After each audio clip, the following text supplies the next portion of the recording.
So do you guys wait to do all of your Christmas shopping until the last minute like this guy?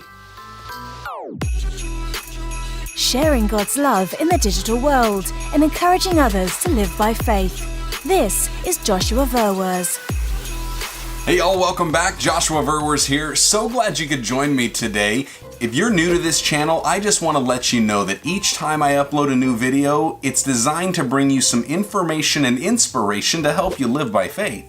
So if that sounds good to you, go ahead and hit the subscribe button, and if you ring that little bell, YouTube will notify you every time I upload a new video, which right now is every single day because we find ourselves on day 17 of Vlogmas. Now, part of me waiting until the last minute is just me putting things off till the last minute.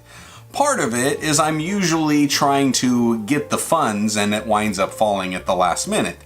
And the other part is kind of strategic because the less time the presents are in the house, the less time the kids have to snoop and scope out the packages to guess what's in it. A few years back, my wife and I changed up the way we started buying Christmas gifts for the kids, and it was actually something that my sister-in-law had introduced us to. I can't remember entirely where she found it or what it was called, but I do remember what the process is, and it's really getting them 4 Christmas gifts. You get them something they want, something they need, something to wear, and something to read. And when we did this with our kids the first year, they were a little discouraged, thinking, oh, we're only going to get one thing that we want. But actually, they rather enjoyed it. And here we are several years later, and the kids are excited for it because they know they're at least getting 4 different gifts each, and it's going to be something in each of those categories. So it's kind of exciting for them. Which then gets me wondering, for those of you that have kids, do you have a strategy that you use to try to get them Christmas gifts? And if you don't have kids yet, have you already started planning ahead at what strategy you're going to get?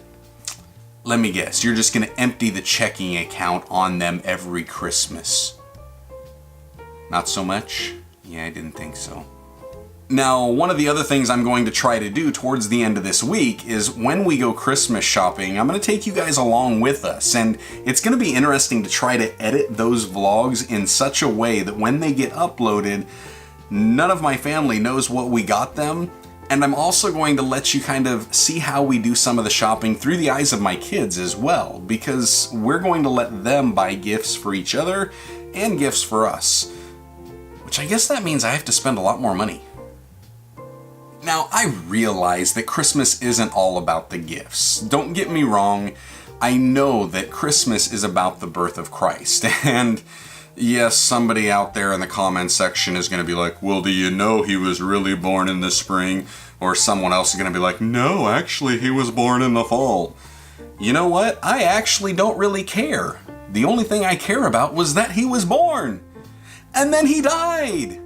And then he was raised to life so I could be born again. That's what matters most to me. I don't really care about the time frame so much. I'm not really into that. I'm also not such a stickler for time frame when it comes to gathering together with my family. There have been times we'll do it on Christmas Eve, or we'll do it on Christmas Day, or we've even waited until mid-January to have Christmas. And quite frankly, if anybody in my family wants to do Christmas in July, I like that idea too. And of course, Jesus is the reason for the season. We all know that, and we've heard that bumper sticker saying several times. But when I'm giving gifts to my kids, I want them to know that I'm doing it from a father's perspective where I just love them, and I want to give them things that they want, but things that they also need. Things that will clothe them and wrap them up, and yet things that they can actually read.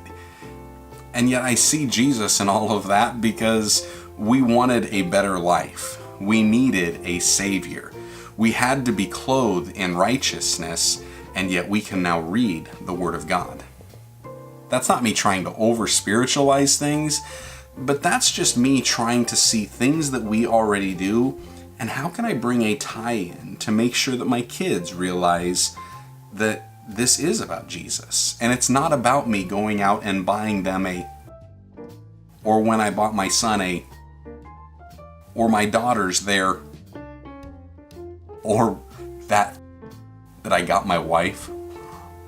Man. Now that's all I've got for you guys today. I hope you enjoyed it. I hope you found some encouragement and maybe even a little bit of inspiration to try to tie Jesus in more for your Christmas celebrations. Now if you enjoyed this video, you can catch up on all of the Vlogmas right here in the playlist. Don't forget to subscribe if you haven't already. And until tomorrow, I just want you all to stay blessed, enjoy God's best, and Merry Christmas.